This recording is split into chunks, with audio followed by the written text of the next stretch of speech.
Hey everybody, Dr. G here. I'm a licensed clinical psychologist and body language expert, and today we're going to be analyzing the body language of various participants from the GOP debate. Fox News recently aired the first GOP debate of 2023. What we're going to be looking at today is the body language of the various participants. A couple of quick things before we get started. This is about politicians, but the goal of the video is not to be about politics. I'm not going to be talking about the issues themselves, who you vote for, what candidates you like, don't like, and so forth. Is up to you. I have no interest in influencing that in any way. My goal is to simply point out the body language that I am attempting to observe in these videos. I also want you to keep in mind that I have not evaluated any of these people face to face. These are just my opinions based on the various interpretations that I am making from the body language that I'm seeing. Last thing before we get started is that I do want to remind you to like and subscribe if you want to see more content just like this. All right, let's go. I'm picking out various highlights from the debate so I can show you different types of body language. The first interaction we're going to watch is between Vivek Ramaswamy and Nikki Haley. Let's just jump right in. You didn't appreciate it when he initially called it a territorial dispute. Why? First of all, the American president needs to have moral clarity. They need to know the difference between right and wrong. They need to know the difference between good and evil. One thing you'll notice about Nikki Haley is that she's a very polished speaker, but that also makes some of her behaviors come across as inauthentic because it seems practiced. We're going to see other people that come across a little bit differently, but let's keep watching. When you look at the situation with Russia and Ukraine, here you have a pro-American country that was invaded. And like most politicians, you're going to see her eyebrows flash up to provide emphasis. She uses her hands to provide emphasis, but it's not a natural body language. And the parts of the body language that are most important are the ones that come across naturally. So far, what we're seeing is, like most politicians, mostly a performance, but we're going to get to some things that are very authentic. Let's keep going.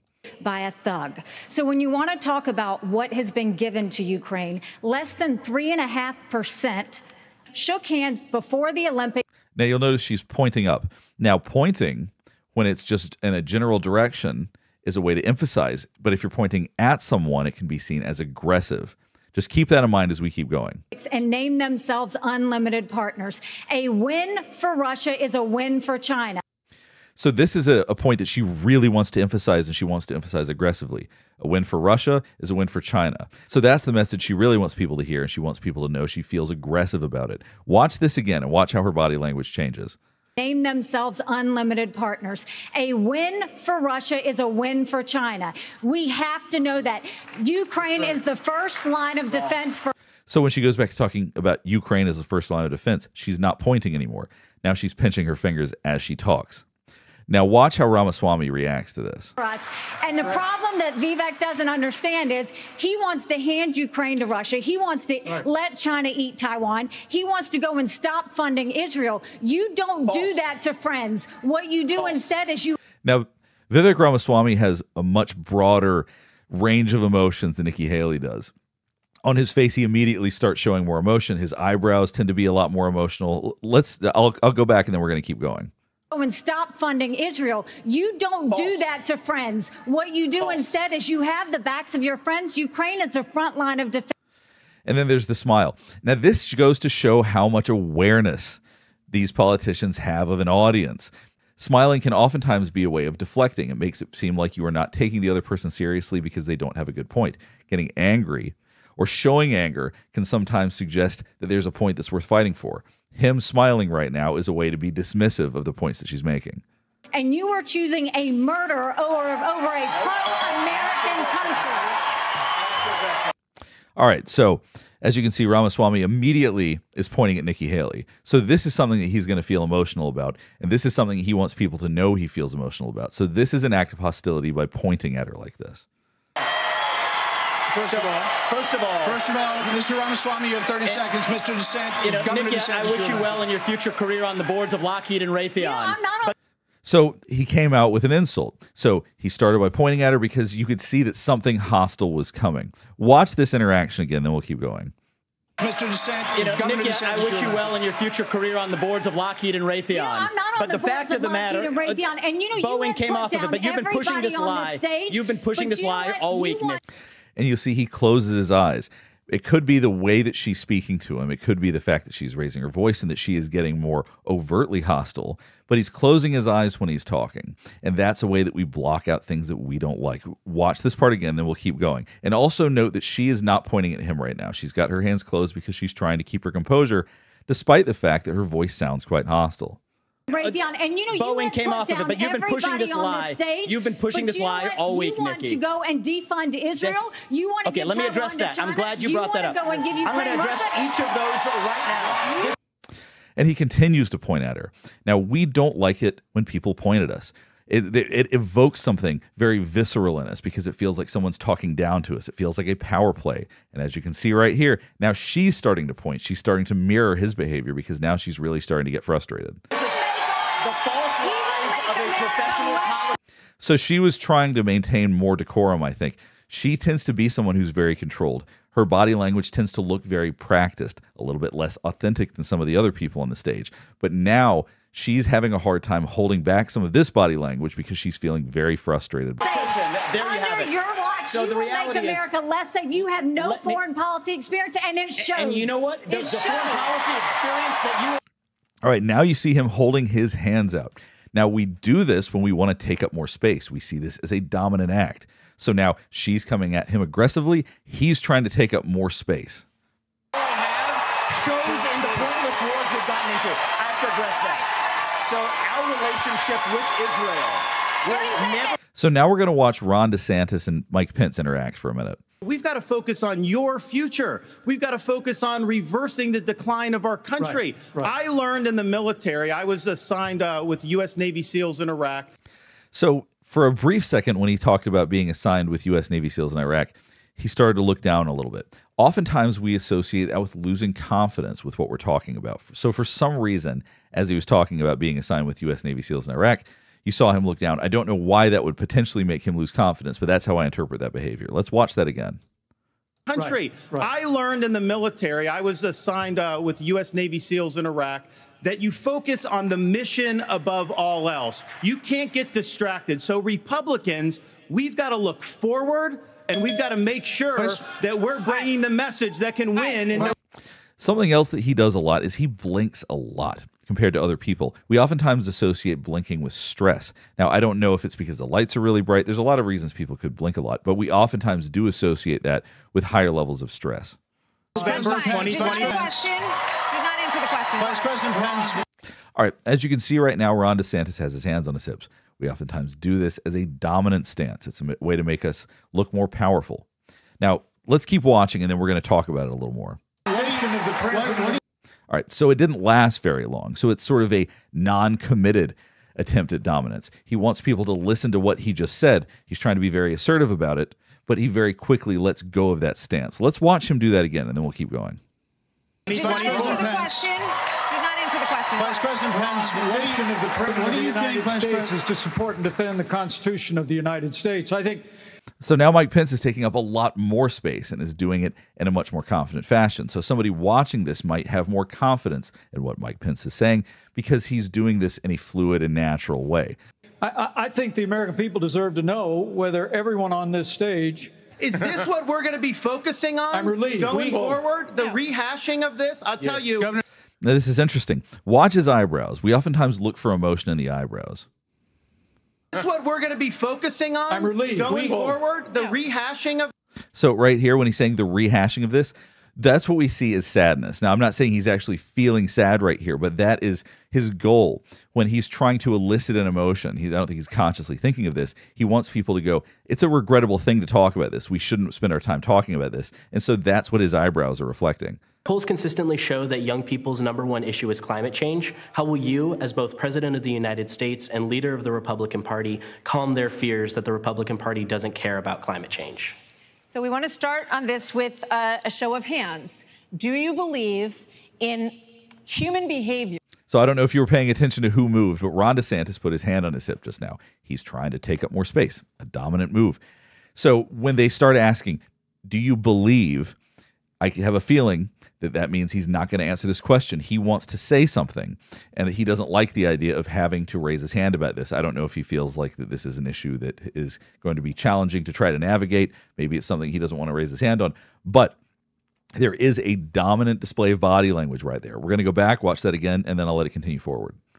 With a show of hands, do you believe in human behavior is causing climate change? Raise your hand if you do. Well, look, we're not school children. Let's have the debate. I mean, I'm happy to take it to start. Alexander? So, as I said, he deflected. He didn't respond to it by raising his hand.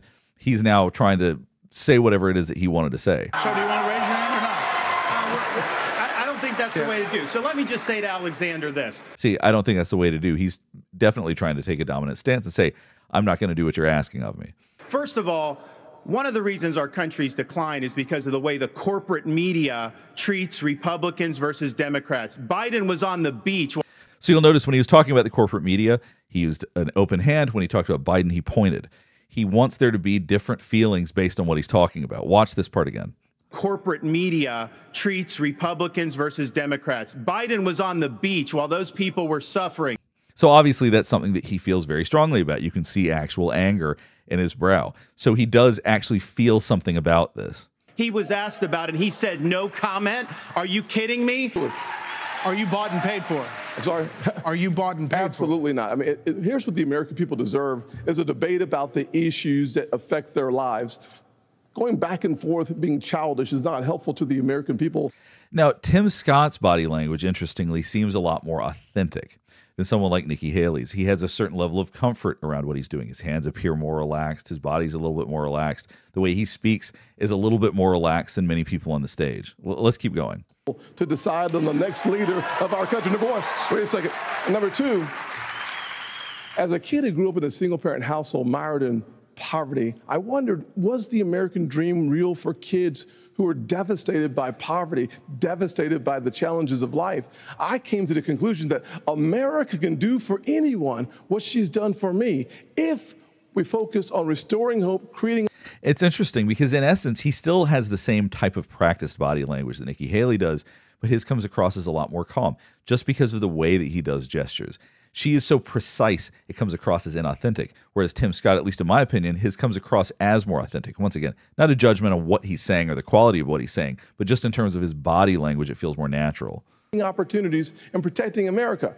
If we want the environment to be better, and we all do, the best thing to do is to bring our jobs home from China. If we create 10... So you'll watch when he says, if you want the environment to be better, and we all do, he opens his body up because he wants you to hear that. He wants you to feel comfortable with that. He wants you to know that he wants the environment to be better. Watch this part right here. And for me, if we focus on restoring hope, creating opportunities, and protecting America.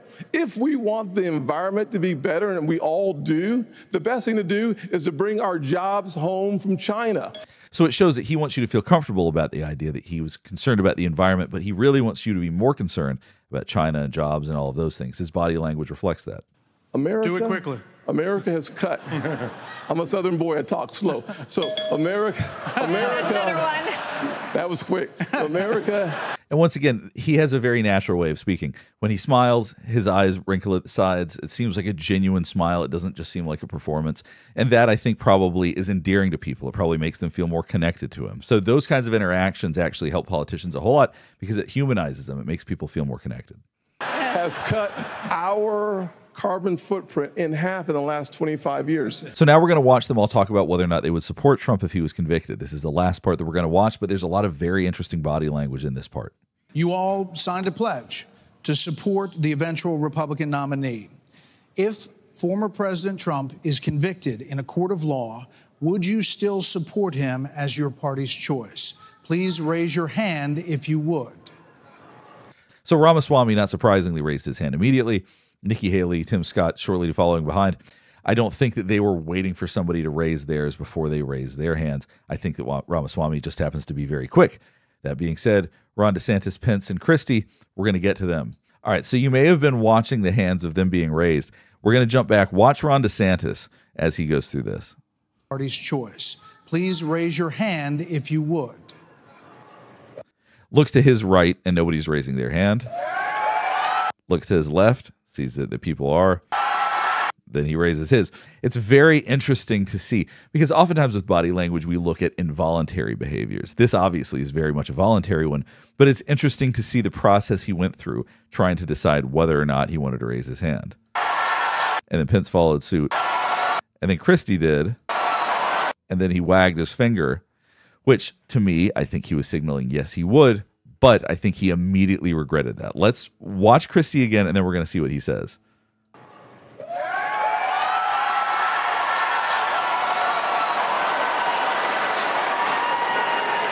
Just hold on. So just to be clear, Governor Christie, you were kind of late to the game there, but you raised your hand? No, I'm doing this. Look, I'm doing this. And I know you didn't. Whoa. No. What's the Look, here's the bottom line. By saying something like, here's the bottom line, that's a way of dismissing anything that somebody might challenge him on. So he's trying to say, okay, I'm going to make a point. Forget anything that I just did. To stop normalizing this conduct. Okay? Now, whether or not you believe that the criminal charges are right or wrong, the conduct is beneath the office of President of the United States. It's interesting. You're going to see him lick his lips briefly after this, which suggests some level of anxiety about it, probably because there are boos and cheers coming at the same time. President of the United States.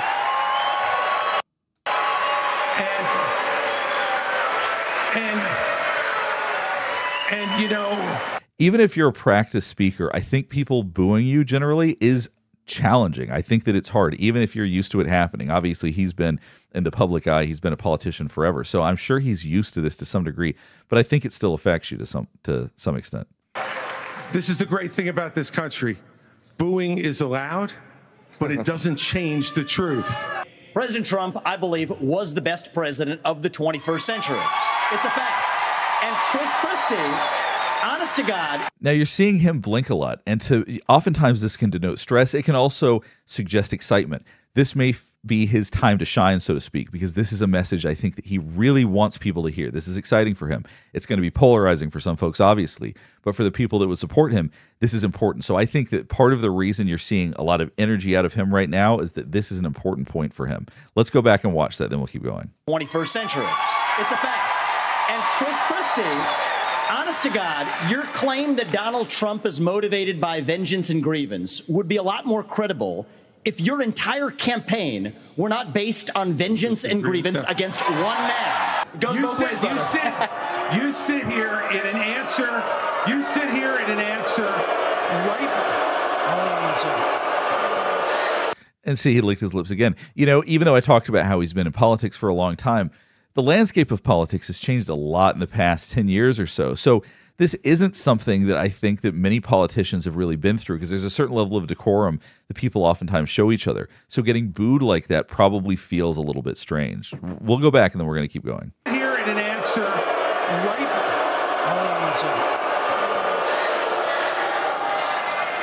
You sit here in an answer. Go ahead, Governor Christie. Hold on, Governor Christie. Hold on. Well, so listen. I know a lot better. There's a difference between bad behavior. And I know a lot better than you do. You've never done it, like you've never done anything to try to advance the interests of this government except to put yourself forward as a candidate tonight. And here's the thing. We've stood up for... So one thing that we're seeing, both Ramaswamy and Christie, both are talking with an aggressive tone, both pointing fingers at each other. In a lot of ways, you would think that they are basically showing the same body language. But Ramaswamy tends to show a lot more emotion. Even though in some ways I imagine they're probably feeling pretty similar degrees of emotion, Ramaswamy, he's speaking faster. He's showing more emotion. And so when people walk away from this, a lot of people are going to feel more confident in Christie because even if they were feeling the same degree of emotion, he's showing less of it. He seems more controlled. And a lot of people like that. Not everybody. I get that these political debates are very, very divisive for people, and everybody's got something different in terms of what they're looking for. But just in terms of how most people are going to observe this, many people will walk away feeling like Christie has more stability than someone like Ramaswamy, just because of the body language and the rate of speech. Law and order. I did it as U.S. attorney. I did it as governor. And I am not going to bow to anyone when we have a president of the United States who disrespects the Constitution. He said... Your MSNBC contributor. He said, these are politicized indictments, and we have to call out the truth. Martha, it's important to say that the president said So hopefully this has been an interesting exploration of the body language during the 2024 debates. I didn't get to everybody, but I got to the highlights that I thought were most important. If you have any thoughts about this, please let me know. My goal, once again, is not to start a political debate. I'm trying to be as neutral as I can about all of these different possible candidates, and my goal is just to present you the body language as I see it. I'll be covering all sorts of different political figures if people are interested, and if they're not, then I probably won't. But if this is something you enjoyed or something you want to see more of, please let me know. Last thing before we wrap things up, I do want to remind you to like and subscribe if you want to see more content just like this. All right, thanks for watching.